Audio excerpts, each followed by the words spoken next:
Colin Kaepernick celebrates un-Thanksgiving. The New York Times op-ed page defends woke conspiratorialism, and Britain is hit with another terror attack. I'm Ben Shapiro. This is The Ben Shapiro Show.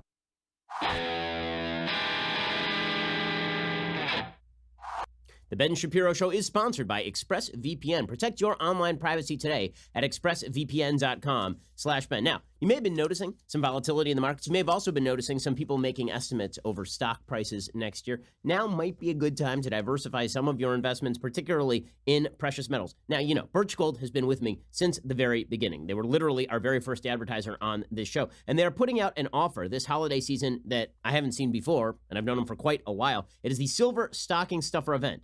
You can say that 5 times fast. When you contact Birch Gold Group this month to buy precious metals, once you complete your purchase before December 20th, Birch Gold will send you free silver, which is a great stocking stuffer or Hanukkah gift. I mean, how'd you like to see that in your stocking? Just open up and there's silver inside. Open your account with Birch Gold Group today. Get free 100% silver. Have a conversation with a Birch Gold expert. Ask all of your questions, get all of your questions answered, be an informed investor, and then think about diversifying into precious metals at least a little bit. I'm not saying liquidate all of your stock holdings and just buy bars of gold. I'm saying that you should take some of your money and you should put it in an alternative to the stock market because you just never know where the stock market is going to go, and it's good to be diversified in general. You have nothing to lose to take that first step. Call up Birch Gold Group. They have thousands of satisfied customers, countless 5-star reviews, and A+ rating with the Better Business Bureau. It's worth it. Just text Ben to 474747. Claim your eligibility for their special offer today. Again, that's Ben to 474747. Text Ben to 474747. Alrighty. So I have a lot to get to today.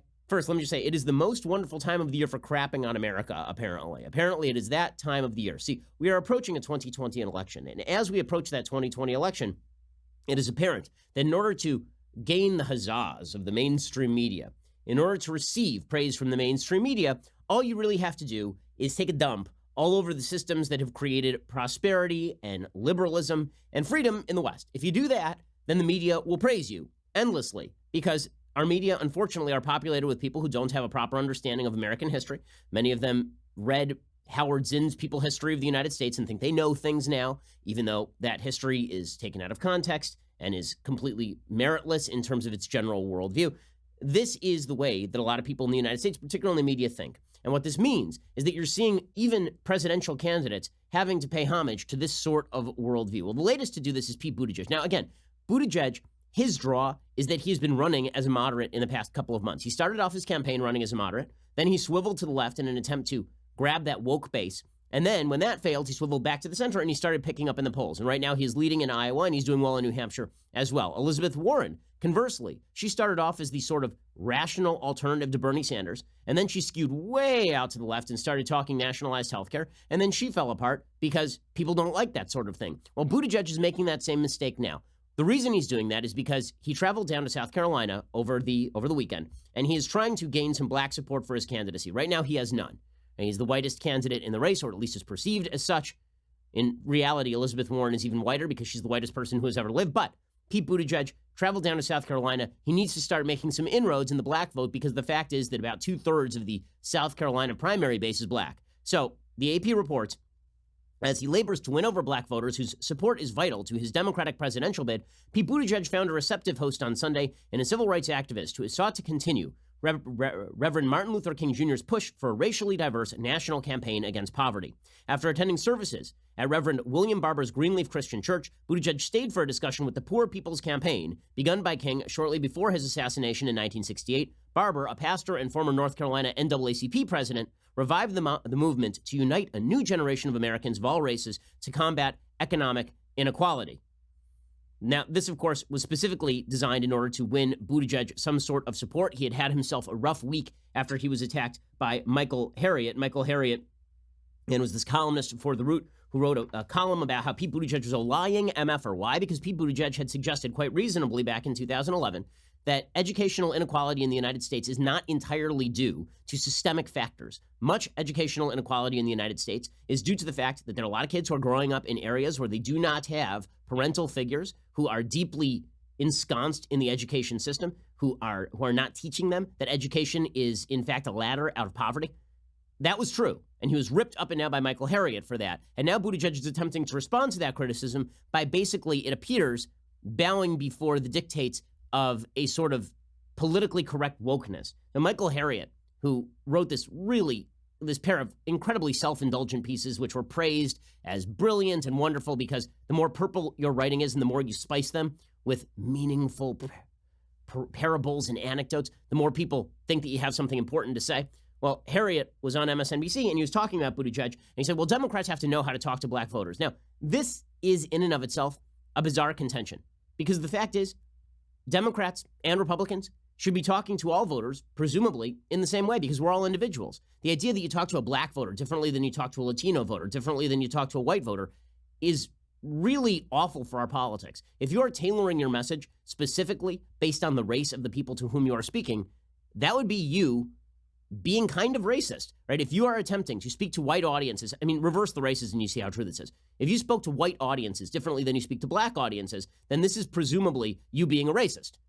But according to Michael Harriot, you have to tailor your message. What does it mean to tailor your message? You're not allowed to say true things if it's offensive to certain groups of people. So here's Michael Harriot saying this, and then we'll see Pete Buttigieg doing some of this. So here's Michael Harriot of The Root, again, a man who wrote that Pete Buttigieg was a lying MFer based on the fact that Buttigieg made a perfectly rational statement about educational inequality of outcome in the United States. And then Buttigieg called him, and then he wrote another piece about what a wonderful guy Michael Harriot is. Michael Harriot loves him, so Michael Harriot. Here he is talking on MSNBC about how Democratic politicians really need to learn how to speak to black populations. There are people and candidates who come from places in America where they don't have to court the black vote. They don't have to appeal to black citizens. They don't have to appeal to black voters.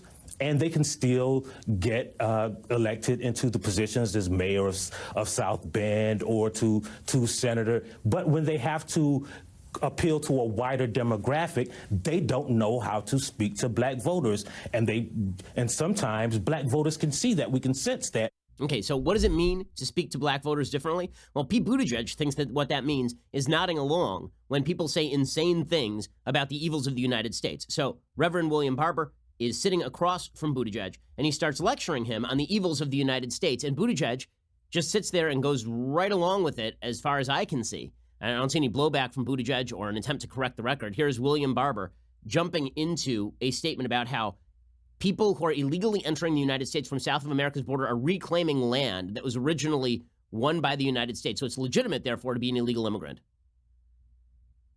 Whenever people say we call people illegal aliens and all these things that are not human and certainly not Christian, why can't we just own in America that some of the people that are trying to come from Mexico here are coming back to land we stole? And the reason we took the land is because people wanted to keep their slaves.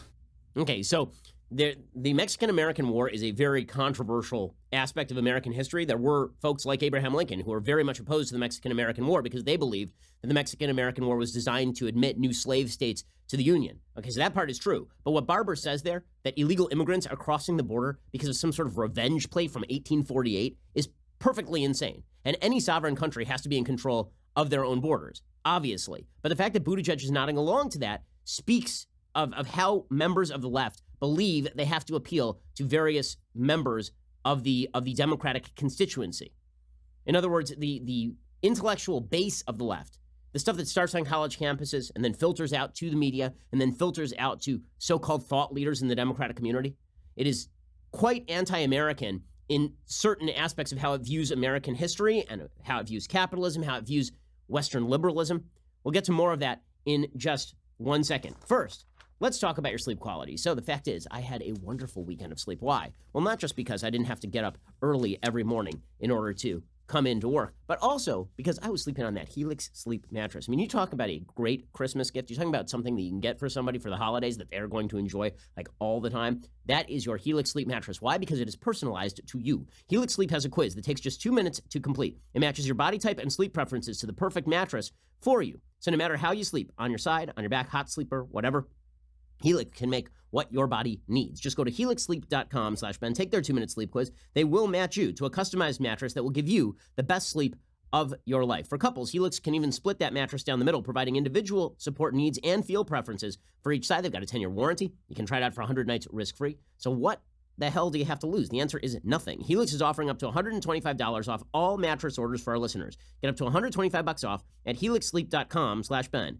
That's helixsleep.com/Ben for up to $125 off your mattress order. helixsleep.com/Ben. Best sleep of your life. Go check them out right now. helixsleep.com/Ben. Okay, so that perspective that you saw there from Reverend William Barber, and that is being nodded along to by Pete Buttigieg. Unfortunately, that perspective is gaining credence in certain parts of the American population, not broken down by race, but broken down by politics. And that is deeply negative. It's why you see people like Colin Kaepernick being granted all sorts of endless media time for his virtue signaling stupidity on a wide variety of topics. So, for example, Colin Kaepernick over the weekend, who again retains his fame only because the media keep covering his various anti-American protests, whether he's putting pigs on his socks or whether he's saying that the Betsy Ross flag is racist. Well, his latest bid for attention, since he obviously doesn't want to play quarterback in the NFL, he trashed the United States on Unthanksgiving Day, which I guess is sort of like your unbirthday in Alice in Wonderland.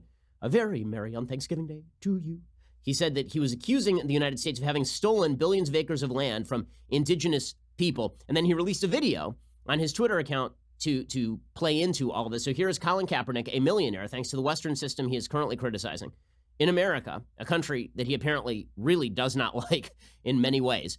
Here he is cutting a video on Unthanksgiving Day, because apparently we're not supposed to be thankful to God that we live in this country. We're not supposed to be thankful to God that Western civilization arrived on these shores. We're supposed to pretend that everything would have been better for the world if Europeans had never come to the continent, which, again, that is not to discount any of the evils Europeans committed when arriving on this continent, but to pretend that the world would be a better place, broadly speaking, if Europeans had never colonized the United States is to be completely ignorant of world history, economics, and pretty much everything else. Here's Colin Kaepernick doing that routine, presumably, well, leaning back in his mansion and watching this thing on his Twitter account created on his iPhone. It's been 50 years since the occupation, and that struggle has continued for that 50 years. Before that 50 years, and will continue from this point. It's our responsibility to honor our ancestors and honor our elders by carrying on that struggle. Don't let their sacrifices be in vain. That's why it's important for all of us to be here today, to show that we're together, that we're unified, that we have that solidarity. And I hope to spend many more of these with you. Okay, and then Kaepernick wrote on Twitter, spent the morning at Indigenous Peoples Sunrise Ceremony on the 50-year anniversary of the occupation of Alcatraz. The U.S. government has stolen over 1.5 billion acres of land from Indigenous people. Thank you to my Indigenous family. I'm with you today and always. Okay, it is certainly worthwhile to recognize that the United States is based on European peoples coming to land that they did not originally discover. There are people here already, and then taking over that land. It is also important to recognize that is the entire history of human migration over the course of all of human history, literally all of it. And that before the Europeans even arrived on this continent, there were plenty of people who were colonizing each other's lands. There were internecine warfares between Native American tribes. There were people who were colonizing other people's land. This has been happening throughout history. To single out European colonization of the Americas as a unique evil in the history of the world is simply ridiculous. And not only is it ridiculous, it's particularly ridiculous on Thanksgiving, which is a day specifically designated to be tolerant and open. Thanksgiving is a day that was specifically created in order to recognize the common humanity between Native Americans and European peoples who arrived on the continent. I mean, it's a ridiculous take on American history, a context-free take on American history, but unfortunately, it is this sort of view of America that is splitting the country right now. It's one of the things that really is splitting the country. I think that it also goes to the 1619 Project, for example, which is something that the New York Times was pushing. You remember that the New York Times pushed the so-called 1619 Project. The idea the United States was not founded in 1776. It was founded in 1619 with the original arrival of African slaves on the American continent being brought by European slave traders. Okay, there's only one problem with that. Even historians recognize now that the 1619 Project is basically a bunch of garbage. James McPherson, who is a Civil War historian, he wrote a very famous book called Battle Cry of Freedom, which is a terrific book, by the way, if you ever want to read some Civil War history. He said this about the 1619 Project. I'd say, almost from the outset, I was disturbed by what seemed like a very unbalanced, one-sided account which lacked context and perspective on the complexity of slavery, which was clearly, obviously, not an exclusively American institution, but existed throughout history.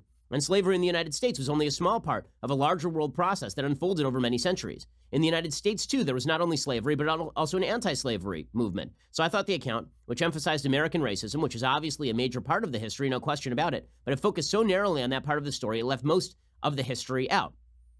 He also suggested the idea that racism is a permanent condition. It's just not true. It doesn't account for the countervailing tendencies in American history. Opposition to slavery and opposition to racism has been an important theme in American history. And it's not just McPherson who's been complaining about the 1619 Project. Gordon Wood, who's another Pulitzer Prize winner on the Revolutionary War, he said that he was surprised by the scope of the 1619 Project. He said it is so wrong in so many ways. And yet that sort of false history that is being taught to the American people by idiots like Colin Kaepernick, and then supposed knowledgeable people like Howard Zinn, and then being pressed forward by politicians who bow to it. It's really horrible for the country. If you want to have an American unity, I'm writing a whole book on this right now. If you want to have any sort of American unity, there are certain ties that have to bind us together. A basic understanding of the American philosophy, the creedal truths of what it means to be American, which are basically embodied in the Declaration of Independence. The idea that all men are created equal and that we have equal rights, and that those rights include rights to life, liberty, and property, and the pursuit of happiness, right? Those are basic creedal American truths. Those have been twisted away from us. We have to share history. We have to believe that we're all part of the same stream of history. Yes, some of us were victimized in that history, and some of us, our grandparents, were the aggressors in that history, right? But we're all part of that same history because we're all part of the same story. We're all part of the same country. And yet what we are seeing now is an attempt to revise history and divide Americans from each other by making us permanent identity groups that are simply victimizing each other through hierarchies of power. What we're watching right now is that the ties that bind us in terms of our understanding of rights, a culture of rights, rights expressed in the Bill of Rights, those rights are being overthrown on a daily basis by people who believe that those rights, as expressed in the Bill of Rights, are actually just an expression of people attempting to cram down their own power view of politics. And so, for example, the right to free speech is merely powerful people expressing themselves and non-powerful people being silenced. So we have to silence the right to free speech through hate crimes, through hate speech laws, and through campaign finance reform. We have less speech is the answer. We're taking all of the ties that bind us together, and then we are ripping them apart. And then we're ripping them apart, and we're celebrating as we do this. On the left, unfortunately. A perfect example of this today. There's a piece by a guy named Damon Young, who's the author of a book called What Doesn't Kill You Makes You Blacker. And it's in the New York Times. It's called In Defense of Woke. And he talks about why wokeness is good. Now, to understand the word wokeness, you have to sort of understand where wokeness comes from. Woke originally was a sort of mocking term, a derisive term that was used to describe people who believed in conspiracy theories. They were woke to the conspiracy, right? But it has migrated so that now it's a term of praise, because if you are woke to the American system, you see how evil inherently the American system is, and therefore you are woke. Otherwise, you are asleep. And you'll see this is what the New York Times op-ed today is praising. We'll get to that in just one second. First, let's talk about the earbuds that you are using to listen to this show. So, are you using the old-fashioned ones? You know, the ones with the wires, they get all tangled up. You put them in your pocket. Every time you take them out, you have to spend half an hour trying to untangle them so you can plug them into your phone. Or are you using a really expensive pair of earbuds and you're going to lose one of them and then you have to replace them? And why don't you get a great pair of earbuds, wireless earbuds, that are not going to cost you a fortune? I'm talking about Raycons. Raycon just released their best model yet, the E25. They have 6 hours of playtime, seamless Bluetooth pairing, more bass, a more compact design that gives you a nice noise-isolating fit. Raycon's wireless earbuds are incredibly comfortable. They are perfect for on-the-go listening and for taking phone calls. I love my Raycon earbuds also because they have specific fits. They give you a bunch of different fits. They give you almost looks like a metal credit card that has on it a bunch of different pieces that you can attach to the earbuds so that it fits perfectly in your ear. You've heard me talk about how the company was co-founded by celebrities like Ray J, and celebrities like J.R. Smith are obsessed with Raycons. Well, now go check it out. See what the hype is about. Get 15% off your order at buyraycon.com/Ben. That's BUYRAYCON.com/Ben for 15% off Raycon wireless earbuds. Buyraycon.com/Ben. Go check them out right now. Buyraycon.com/Ben. Okay, so this op-ed in the New York Times really is indicative of a certain worldview that is gaining credence and tearing apart the country. It's called In Defense of Woke by Damon Young. It says Donald Trump and his supporters want the rest of us to stay asleep. You see, if you want to talk about American history in positive ways, if you see America as a generally good development, if you see capitalism as a generally good development, it's because you want people to stay asleep. Everybody has to get woke. Right? Everybody has to wake up. So Damon Young writes, it was quaint, really, that feeling I had in the months after the 2016 presidential election, where I convinced myself I'd do everything possible in the next 4 years to prevent Donald Trump from becoming normalized. It was our duty to never stop shouting about his abnormalities, and I believed that this conscientiousness had an unlimited bandwidth. I'd be obstinate and cantankerous. I'd be unflinching. I'd be resolute. The fate of the Republic depended on it. But there I was on a lazy Saturday 3 years later, sitting in my living room, choosing to binge-watch Queen Sugar instead of recaps of the impeachment inquiry. If I hadn't been doing that, I would have browsed Zillow to scout shelving space ideas for open-concept kitchens. Either way, while my disdain for the president and his supporters remains, my capacity for hyper-consciousness has faded. I don't possess the stamina for the sort of vigilance necessary to stay cognizant of everything he's doing, nor do I wish to. Someone has to do it, though, and I'm just not woke enough. Drat, there's that word, woke. Rarely has a colloquialism had as many mutations. Woke described as racial awareness and cynicism so extra it bordered on parody, where you're so awake that your third eye saw things that aren't there. The movies I'm Gonna Get You, Sucker, and Don't Be a Menace to South Central while drinking your juice in the hood satirized this concept. Each film's most racially conscious character was either married to a white woman or willing to trample a sister to get to one. Also, woke was used exclusively by black people to refer to other black people. It was our word, because only we were mindful enough to recognize when that pro-blackness was a performance. As the aughts approached, like 2000, the term started to lose its racial connotation, becoming a catch-all instead for any sort of progressive behavior. You were woke if you recycled or maybe just retweeted an infographic on the virtues of recycling. White people were deemed woke. Some, painfully, even took it upon themselves to be the arbiters of wokeness. And now, well, woke floats in the linguistic purgatory of terms coined by us that can no longer be said unironically. What was a compliment just a few years ago has become at best an eye roll. Mostly, though, it's used as a pejorative.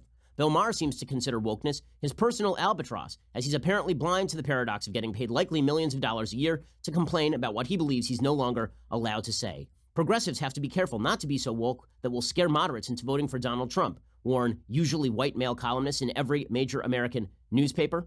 When the beloved and iconic Deadspin was effectively killed this fall, haters crawled out of the internet's crevices, cheering the demise of a marriage of sports and wokeness they considered sacrilegious. Well, actually, it effectively committed suicide with its own wokeness. But here is the point of this very silly column. These are the key paragraphs. This columnist suggests, today, when I turn on the news and attempt to slog through the impeachment inquiry, I'm reminded of some of the inane conspiracy theories my wokest college classmates considered gospel. There was the Tommy Hilfiger one, where he shouldn't buy his clothes because he went on Oprah and expressed disgust at black people wearing them. There was the Timberland one, where we should stop buying those boots because the emblem, a tree, represented lynchings. These conspiracies could be debunked with superficial research. But even as we'd roll our eyes at them for believing these untruths, we knew they weren't wrong about America. They just had bad information. That's the key sentence right there. That's the key sentence. For so many people on the quote-unquote woke left, every horrible thing that you could possibly come up with to say about America, maybe it's not right, but it's justified. Right? Don't take them literally, but take them seriously. In other words, if it's a bad conspiracy theory about the United States, if it is a context-free interpretation of American history, if the idea is that America is universally the worst, and so we just sort of craft the fact pattern in order to meet that end, that's justified because, after all, the point is correct. America is terrible.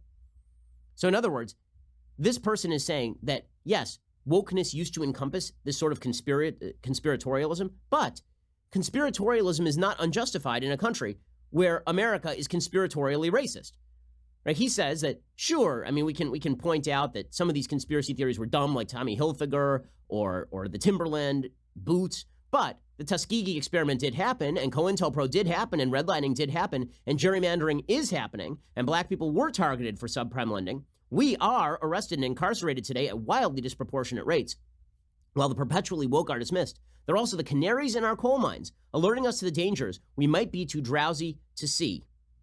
Right? That's the key right there. Whatever you say that's bad about the country is justified because those are just people with highly attuned antennae.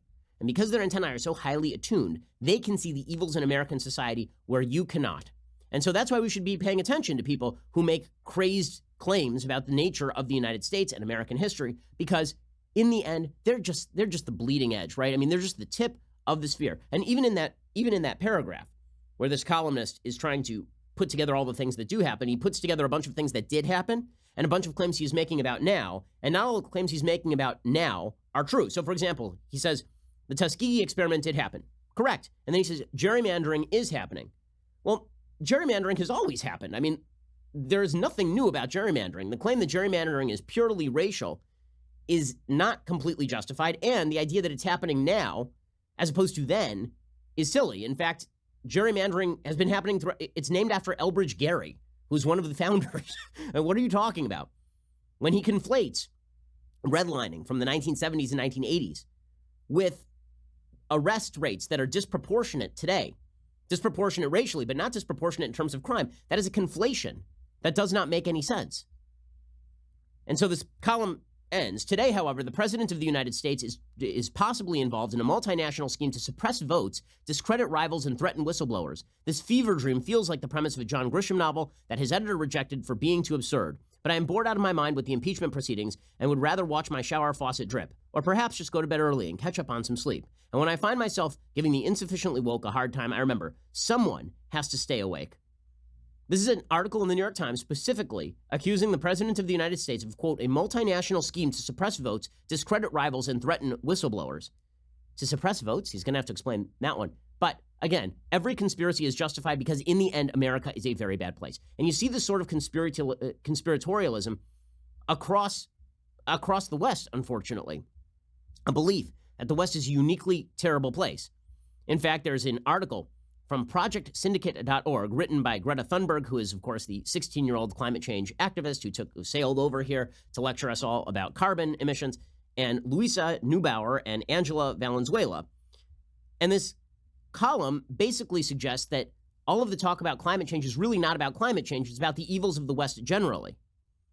Right? This column says, for more than a year, children and young people from around the world have been striking for the climate. We launched a movement that defied all expectations, with millions of people lending their voices and their bodies to the cause. Okay, I'm sorry, like, you marching is not, quote unquote, lending your body to the cause, since no one was actually putting your body in danger.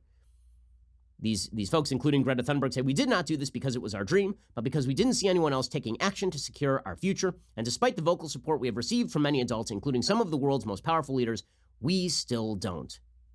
Striking is not a choice we relish. We do it because we see no other options. Countless negotiations have produced much hyped, but ultimately empty commitments from the world's governments, the same governments that allow fossil fuel companies to drill forever more oil and gas and burn away our futures for their profit. By the way, I just would like to point out here that carbon-based fuels are one of the great causes of increased world prosperity over the past 50 to 60 years. Not in the West, okay? In the second world and the third world, in developing countries. But here is the real point. The real point is that these kids are calling, Greta Thunberg and the other people who wrote this column, they are not just calling for change on climate change. This is part of a broader worldview. It's part of a broader rubric that suggests that the West is responsible for all global ills. Quote, that action must be powerful and wide-ranging. After all, the climate crisis is not just about the environment. And here we go. It is a crisis of human rights, of justice, and of political will. Colonial, racist, and patriarchal systems of oppression have created and fueled it. You're going to have to explain how sexism is responsible for climate change. That one you're going to have to explain to me. That if women didn't run the world, what, we would have solar power? That if women ran the world, we'd have solar power? Somehow we would have broken the Da Vinci Code, and we would have figured out how to provide cheap nuclear and solar power that surpassed the rates of carbon-based fuels. Colonial, racist, and patriarchal systems of oppression have created and fueled it. We need to dismantle them all. Our political leaders can no longer shirk their responsibilities. You wonder why folks on the right are sort of suspicious of the climate change movement? It's because of nonsense like this. If you just want to claim that there are environmental consequences to the use of carbon-based fuels, that's an argument. You want to suggest that you want to dismantle basically the entire Western system and condemn it as entirely evil simply because you don't like it and then blame climate change? Yes, that's radical stuff, and it is leading to a crack-up in Western civilization. We'll get to more of this in just one second, because the election of 2020 is going to be largely about this conflict of visions, and elections all over the world are going to be about this conflict of visions. We'll get to more of that in just one second. First, okay, I got to tell you about the world's best Christmas gift. Okay, the world's best Hanukkah gift. It is just the best gift. If you have a spouse, okay, dudes, if you have a lady in your life and you're looking for the best gift to get them, a string of pearls, okay? Pearls are a fantastic, fantastic gift. I got one for I get pearls for my wife actually on a fairly somewhat regular basis, and there's only one place that I trust for pearls. It's called The Pearl Source. It's a company that I know well. I know the owner, okay? And the owner is just a great dude. You get the highest quality pearl jewelry at up to 70% off retail prices. 70% off retail prices for fine pearl jewelry. And by the way, pearls, I mean, you want to talk about a jewelry that lasts the test of time? It would be those pearls, right? My wife will hand her pearls down to my daughter, right? These are jewels that last forever. If you need it quickly for the holidays, no problem. The Pearl Source offers free 2-day shipping on every single order. Everything comes beautifully packaged in an elegant jewelry box. It's ready to be given as a gift, like right out. No hassle, 60-day money-back guarantee. So this is risk-free. You get it? You don't like it? You just return it. It's great. Plus, with more than 20 years in the pearl business and over 5,000 five-star reviews, you can be sure you are buying from a trusted retailer. Plus, again, I know the people who run the company. It is a fantastic, trustworthy company. Do not overpay for jewelry at your local jewelry store. Don't wait until the day before Christmas and then rush on out to the mall and then pay 70% more than you could if you just went to the Pearl Source. Go to the Pearl Source, save up to 70% off retail prices. You can shop for everybody on the Christmas list. Your wife, your mom, your sister, yourself. For a limited time, listeners to my show can take 20% off your entire order, which is amazing. Just go to thepearlsource.com/Ben. Again, thepearlsource.com/Ben. Enter promo code Ben at checkout for 20% off your entire order. If you want fine pearl jewelry at the best prices online, like the best prices, go straight to the source, the Pearl Source, thepearlsource.com/Ben. Enter promo code Ben at checkout so they know that we sent you. And man, you're going to get a great deal, 20% off your entire order, and you're going to be saving 70% off anyway, off retail prices, because that's just, and the jewelry is beautiful. Thepearlsource.com/Ben. Enter promo code Ben at checkout. Okay, so more on the conflict of visions that is arising in the West, in the United States, abroad. I mean, Western civilization may be on the verge of a crack up, specifically because all of the ties that bind us are being frayed. Cord by cord, they're being cut. We'll get to that in just 1 second. First, Friday was crazy. If you didn't catch it, we put together a Black Friday promo where all of our plans over at dailywire.com, all the subscription plans, were 50% off. We learned something. You really like coupons. More of you became subscribers on Friday in a single day than in any given month in the history of Daily Wire, which is amazing. And then Saturday came along, Shabbos for me, but I found out after, our customer support team was very busy. A lot of you missed the deal on Friday, and you wanted to honor it. You wanted us to still honor the deal. Lots of current subscribers were confused about whether or not it worked on upgrades. So we are now bringing back the deal. That's right. One more day of this magnificent, incredible promotion. When you become a subscriber to dailywire.com today, you get 50% off when you use the promo code DW50. That's DW50. Now, when you're an insider, you get access to our live shows, 2 additional hours of me every single day, which is like only my wife gets additional hours of me every single day, alongside many other things. When you are an Insider Plus, you get all of that and this, the glorious Leftist Tears Tumblr. Cast your eyes upon it.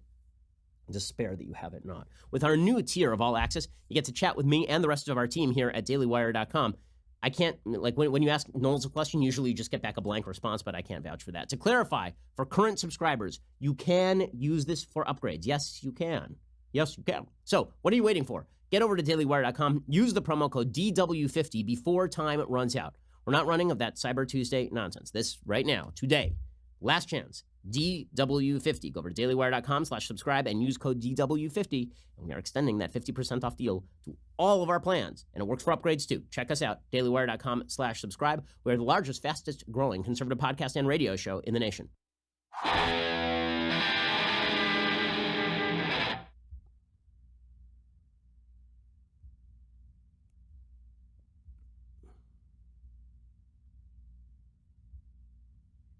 Okay, so this is a conflict that is breaking out across the West. Again, the view of Western history, Western civilization, institutions like capitalism that have raised more than half the globe from abject, sheer starvation-level poverty in the last 40 years alone. And there's a group of people in the West who don't like any of this and want all of it to go away and see everything through a glass darkly. Every single development in the West is seen as an inherent bad. And so you have idiots like Mark Ruffalo, who has earned millions of dollars saying lines that other people wrote for him on a screen. And he tweeted out the other day, "It's time for an economic revolution. Capitalism today is failing us, killing us, and robbing from our children's future." Really? Capitalism is killing us? Capitalism has allowed 7 billion people to live on planet Earth. That's what capitalism has done. Capitalism has allowed the child mortality rate on planet Earth to drop dramatically. Capitalism has allowed people to live, to have families, to not die at age 30. And Mark Ruffalo, a very, very wealthy actor sitting in his LA penthouse, presumably, is talking about how capitalism is failing us and killing us and robbing from our children's future. Absolute insanity.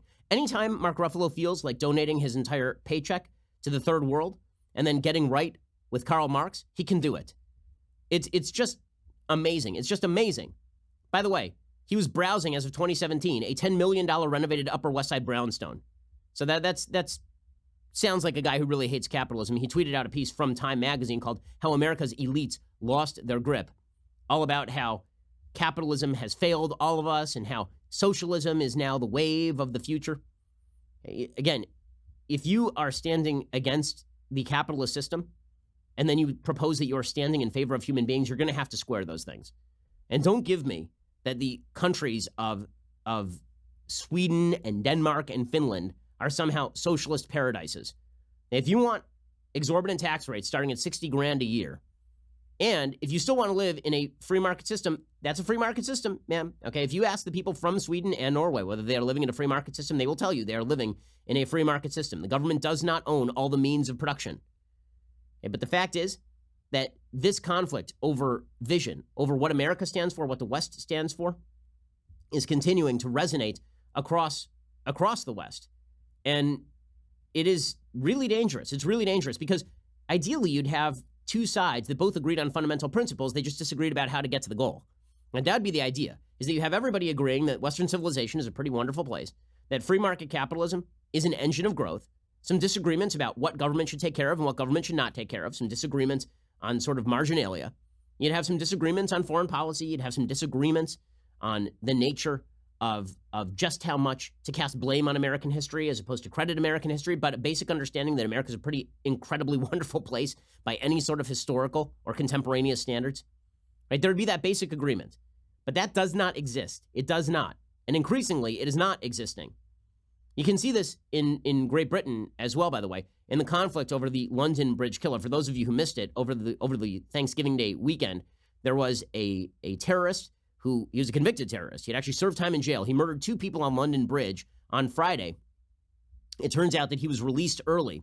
Boris Johnson, who is currently the prime minister and is running for prime minister again in the new elections that are about to happen over there, he said the reason this killer was out on the streets was because of automatic early release, which was brought in by a leftist government. He said, I've only been in office for 120 days. He says, we take a new approach. Meanwhile, Jeremy Corbyn was suggesting that convicted terrorists should not necessarily serve their full sentences. He suggested that it would be a mistake to re-entrench the idea that if you're a convicted terrorist who tries to kill people on London Bridge, that you should have to stay in jail for a while. The killer in this case was a convicted terrorist. He was 28 years old. He was wearing a fake suicide vest and wielding knives. He went on a rampage at a conference on criminal rehabilitation. Ah, the irony. A conference on criminal rehabilitation beside London Bridge. Police said that this terrorist had been previously convicted of terrorism offenses, but was freed early from prison. Labor leader Jeremy Corbyn, who's an open communist at this point, he said it depends on the circumstance, it depends on the sentence, but crucially, it depends on what they've done in prison. So he wants to continue to let people out of prison. And then here is his general belief, Jeremy Corbyn, is that the West bears some sort of responsibility for every sin on earth, including the sins of terrorists, who, after all, are simply responding to the Western predations that have been so prevalent over the course of the globe. Now, all of this is leading, as I say, to tremendous political polarization.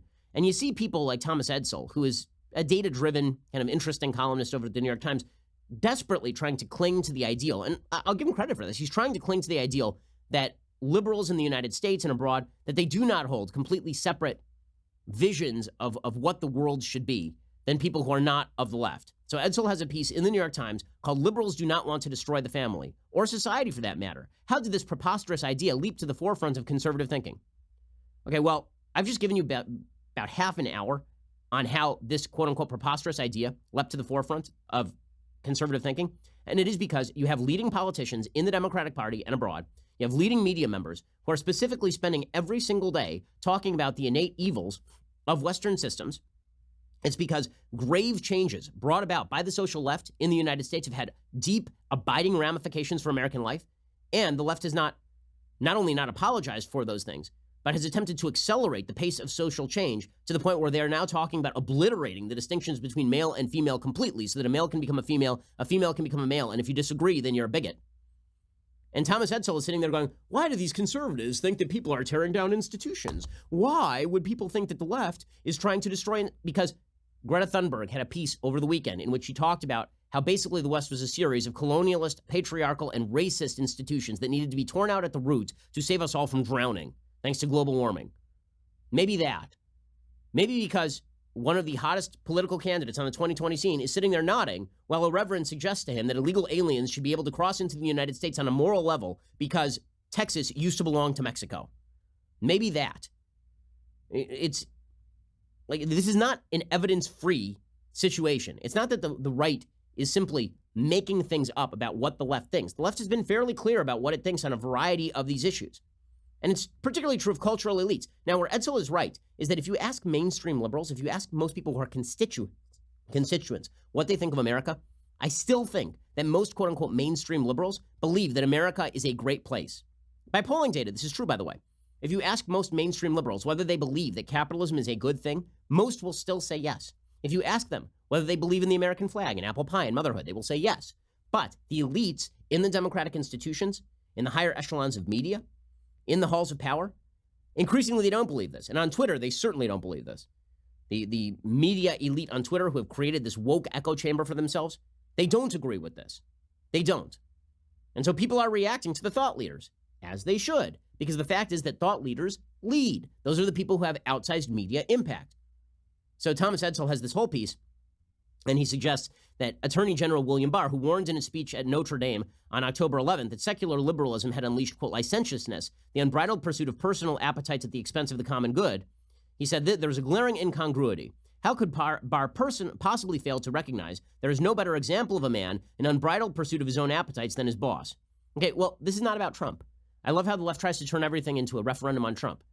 Trump is a perfect example of somebody who is a social liberal, except on issues like abortion, right? Donald Trump is not somebody who believes in traditional standards of family, obviously. This is not somebody who believes in traditional moral boundaries with regard to sexual behavior. Obviously, that's true.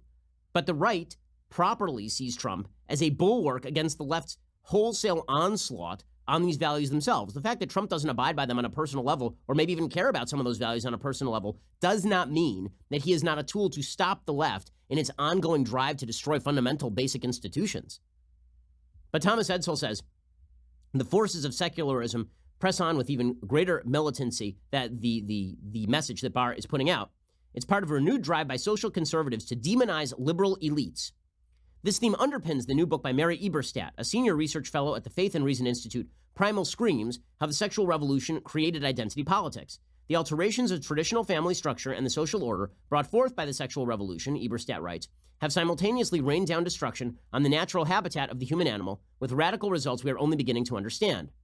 The assault on liberal elites also dominates Why Liberalism Failed by Patrick Deneen, and the words of Robert George, professor of jurisprudence and director of the James Madison Program in American Ideals and Institutions at Princeton. He says, in practice, many, if not most liberals, are as deeply disturbed by family dysfunction as conservatives, but they are not ranting about it. Instead of promoting the kind of anarchy described by Barr and others on the right, scholars on the left now acknowledge that the sexual revolution and personal autonomy movement had significant costs as well as notable gains. Well, I'm not seeing that from a lot of folks on the political left, are you? I'm sure there are scholars who have come out and pointed out that, oh yes, it seems that when we completely wrecked the ideal of the family back in the 1950s and 60s and suggested, as third-wave feminists did, that family situations were mini concentration camps. And that is a direct paraphrase, if there is such a thing. It's an actual paraphrase of feminist literature. Now they're coming around to the idea that maybe that was damaging. Oh, well, good for them. Good for them. Except you don't hear that ever. What you hear from the left is that the conservatives, evil Republicans, they want to bring us back to those dysfunctional, leave it to Beaver family ideals of the 1950s. That is the message being promoted. In a 2015 study, Pew, a liberal think tank, reported the percentage of children under 18 living with two parents in their first marriage fell from 73% in 1960 to 46% in 2014. Yes, but the fact that Pew reported it, and it's a liberal think tank, does not change the fact that it was liberals who drove that change in the first place. The hell is Edsel talking about? And then he says there's the fact that it is well-educated, often secular liberal elites, so detested by social conservatives, who are reviving the traditional two-parent family with declining divorce rates and a commitment to combine forces to invest in their children. Okay, well, there is a correlation between economic success, if this is the point, between economic success and living in a stable two-parent household. and creating stable two-parent households for your children. That is true. But Charles Murray wrote a very famous book called Coming Apart, in which he talked about how denizens of sort of rich, liberal elite areas were preaching values entirely at odds from the lifestyles they were living, and how this was bleeding down to the population. So Edsel tries to make the case that we all agree that families are good. We all agree on basic social principles, and conservatives are crazy to think that the left is pushing on this stuff. And then in the same newspaper, they'll talk about how drag queens are going to take down Trump, how drag queen story hour is going to fix America, about how males can be females and females can be males, and we need to reset the standards of what constitutes bigotry in the United States, about how those who suggest that traditional family is in fact superior to non-traditional family in terms of both the effects on children and the effects on the spouses, that if you point this out, you're a bigot. Again, I wish that Edsel's world were the reality. I wish that Edsel were the leader of the Democratic Party. Unfortunately, he is not. Unfortunately, he is not. And we're starting to see, by the way, this breakout into the open in the views that people have of Joe Biden. So Joe Biden tends to be a guy who's more on the Thomas Edsel side of this conflict. Joe Biden is running in Iowa, and he's being derided for the fact that he is a quote-unquote boomer. And it's not going great for him. So he was campaigning in Iowa. He's fading in Iowa in the polls. And there's a famous picture that is now going around of Joe Biden standing next to some dude in Iowa who's completely ignoring him. Right? He's just at a cafe, and Joe Biden is looking down at him. And the guy's like, I got better things to do, man. I'm watching TV. Like, you can see he's watching the football game. And he doesn't care that Joe Biden's standing next to him. He was asked about this. He said, yeah, Iowa is Republican territory. Why do I care about Joe Biden? But the fact is that Joe Biden is being derided by members of his own party for being too old, out of touch. His slogan in Iowa has been no more malarkey. He's on what he calls his no more malarkey tour, and he's being mocked for all of that because he's supposedly out of touch. To be in touch means to call Michael Harriot over at The Root and basically apologize for having rational viewpoints on inequality in America, so long as it pleases Michael Harriot. The unwoke thing to do is to be a fan of Joe Biden, who seems to be a sort of fan of traditional Americanism, even if he has been an agent of, I would say, radical social change in a variety of areas. So Biden is perceived as fading, but his popularity among the Democratic base, honestly, I see that sort of as a hopeful sign for the fact that there are a lot of Democrats who don't believe in the more radical agenda of the Democratic Party. Unfortunately, he is a bad vessel for this movement. And so you end up with Joe Biden talking about hairy legs on the campaign trail. And by the way, you know, I sit on the stand and it get hot. I got hairy legs that turn turn blonde in the sun. And the kids used to come up and reach in the pool and rub my leg down so it was straight, and then watch the hair come back up again. They'd look at it. So I learned about roaches. I learned about kids jumping on my lap. And I've loved kids jumping on my lap. Yeah. It's not going so great for the old guard Democratic Party, but at least Biden's durability as a candidate, that is mostly reliant on the Edsel point of view, which, again, I hope wins out. Okay, now, we are approaching, unfortunately, the end of the show, but I would be remiss if I did not sound off on this insane interview between Molly Jong-Fast, who has become just insufferable. I mean, if she wasn't already, she's just insufferable. Talk about somebody with Trump derangement syndrome. She has a piece in the Daily Beast today that is an interview with Lisa Page. Now, Lisa Page is best known as the person who is an FBI lawyer stooping Peter Strzok, and the two of them were texting each other about how much they hated Trump, basically. Trump has used this as a talking point in his campaign, pointing out that there are members of the so-called deep state who are out to get him from the very beginning. Well, she has now come out and done an interview. And Molly Jong-Fast's interview with her is just absolutely fawning.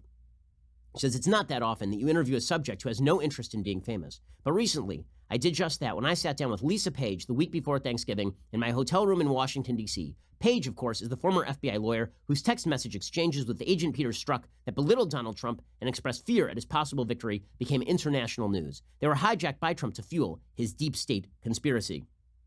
For nearly 2 years since her name first made the papers, she's been publicly silent. I asked her why she was willing to talk now.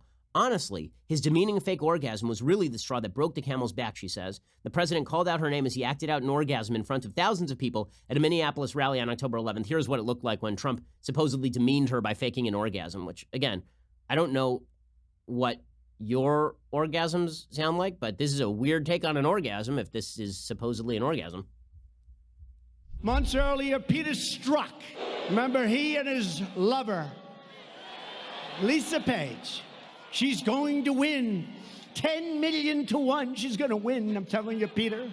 I'm telling you, Peter, she's going to win. Peter, oh, I love you so much. I love you, Peter. I love you too, Lisa. Lisa, I love you. Lisa. Lisa. Oh, God, I love you, Lisa. And if she doesn't win, Lisa, we've got an insurance policy, Lisa. We'll get that son of a out. Okay, so she said that was what set her off, and now she had to be interviewed. Okay, first of all, if he is faking an orgasm, that's funny. Sorry, that's funny. Also, yeah, you don't get to play the victim. She's playing the victim now. You don't get to play the victim after you text with your lover. You're both married. You're texting with your lover between setting rendezvous points about how you're going to take down one of the candidates for president of the United States. Yeah, you're not a victim. You're not a victim. Sorry, that's not the way this works. Okay, time for a quick thing that I like, and then a thing that I hate. So, things that I like. If you have not yet seen Ford versus Ferrari, it's terrific. It's terrific. It's a really, really good movie. Matt Damon and Christian Bale, two of our best actors, and it is based on the Ford attempt in the mid-'60s to win Le Mans, which is the 24-hour race. The way it works, by the way, it's not one driver for 24 hours. It is one car that is raced for 24 hours, which means that it has to be a pretty durable piece of machinery. And the entire movie is basically about Ford attempting to overcome Ferrari and the entrepreneurial and artistic spirit of individuals who are attempting to do something cool, which is really what the movie is about. So you want to talk about movies that are really in praise of capitalism? This is a movie that is basically in praise of capitalism, even though it tries to make the corporate higher-ups the villains of the piece. Here is a little bit of the preview. It's terrific. Ford hates guys like us because we're different. We heard he's difficult. Ken? No, Ken's a puppy dog.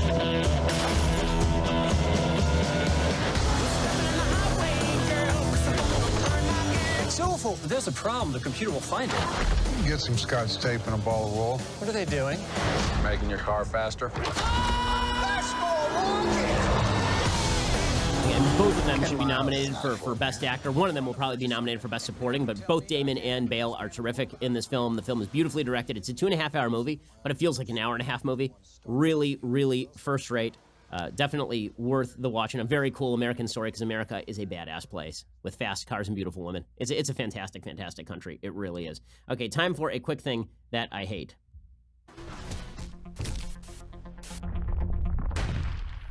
Okay, so there is an entire article in the New York Times about why shade is racist.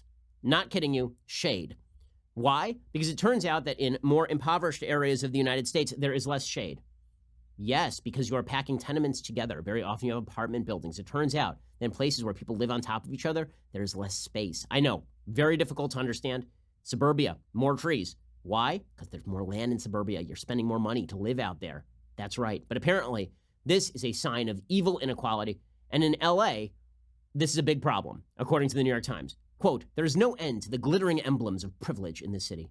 But I do love the lack of ironic subtext in these New York Times pieces.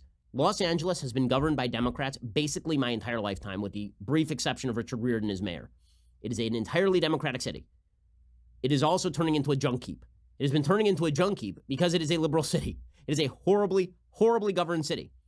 And so whenever they talk about glittering emblems of inequality, you might want to look to, I don't know, the state and local government, which have been dominated by Democrats basically since I was a teenager. Anyway, the New York Times says, there's no end to the glittering emblems of privilege in the city. Teslas clog the freeways. Affluent families scramble for coveted spots in fancy kindergartens. And up in the hills of Bel Air, where a sprawling estate just hit the market for a record $225 million, lush trees line the streets, providing welcome relief from punishing heat. They say the sun has always been in the draw of LA, but these days, shade is increasingly seen as a precious commodity as the crises of climate change and inequality converge. See, because they didn't plant a lot of trees in heavily urban areas, which happens to be true of every heavily urban area basically in the United States. I mean, if you walk down the middle of Midtown Manhattan, not a lot of shade happening on those streets either. The difference is LA is real hot. So if you don't want to live here, good news, there are buses every single day. But apparently, you are supposed to, the shade is an inequality issue.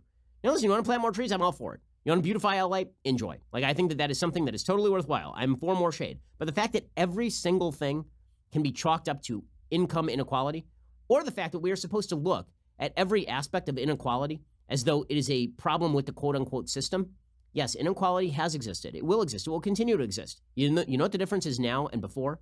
The fact is that we have air conditioning in Los Angeles. The fact is that virtually everyone in the United States, including people who are living in poverty, at least has a unit air conditioner. Okay, that's a pretty big change from the 1920s and 1930s. But the idea here is that we just look at the trees and we know that income inequality has come to LA. Guess what was not in LA 70 years ago? Lots of trees in downtown. It's just, yes, it is better to be rich than poor. This has always been true for all of human history. Pointing out that fact does not recommend a solution, nor does it suggest that the fact that it is better to be rich than poor means that the problem itself is that there are rich people and people who are less rich. The problem is, how do we get people to rise from poverty? Not that somebody has a $225 million estate in Bel Air, but how do we make life better for the people in downtown? Folks in LA keep thinking if they tax that $225 million estate, magically life in downtown becomes better. That ain't the truth. By the way, the only thing that's made downtown better in recent history has been public-private projects done with literally tens of millions to hundreds of millions of dollars in private money in cooperation with the city of Los Angeles. But everything is an inequality issue. When you boil down everything to inequality, basically, the New York Times is a drunk looking for the car keys under the lamp. The proverbial drunk looking for the car keys under the lamp. Right? Is that if they're not there, then it must be they don't exist. You're only looking where the light is. Well, for them, everything exists in the light of inequality. And therefore, if you're worried about shade, that's not a problem with bad city planning. That's not a problem with bad city governance. That's a problem that there are some rich people and some poor people. Well done, New York Times. You've really hit the nail on the head. Alrighty, we'll be back here later today with 2 additional hours. Do not forget, head on over to dailywire.com/subscribe today only. Use promo code DW50. We have Cyber Monday. Special, amazing deals. Go check us out right now. Otherwise, we'll see you here tomorrow. I'm Ben Shapiro. This is The Ben Shapiro Show.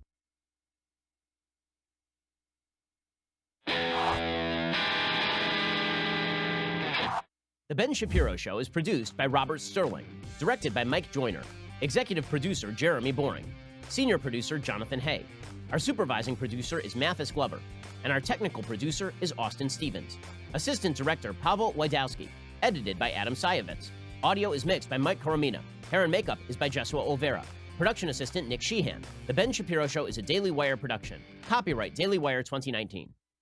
On the Matt Walsh Show, we're not just discussing politics. We're talking culture, faith, family, all of the things that are really important to you. So come join the conversation.